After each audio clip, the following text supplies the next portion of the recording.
this is how you can lower the exposure on your iPhone. So there are two parts of this.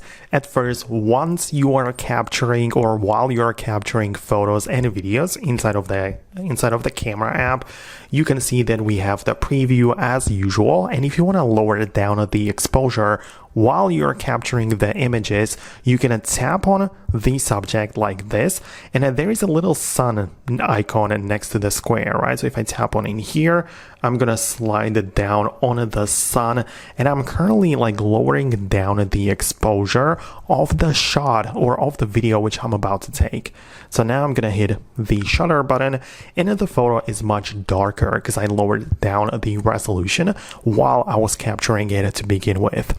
But if you already have the photo or video saved in the gallery and you want to lower the resolution, the exposure later, you can open up the gallery like this, locate the image, click on the edit button below, and the second controller literally says exposure. It has the plus and minus icon in the circle, and you can slide it like this and lower down the exposure or make it go up if you would want it to. But this is essentially how you control it later, once you already have the photo captured and stored in your gallery. So these are the two ways how you can control the exposure. Just do not forget to hit done so you actually save the changes. But that's what I wanted to explain. Let me know what you think below. Definitely subscribe for more, and I'll see you later.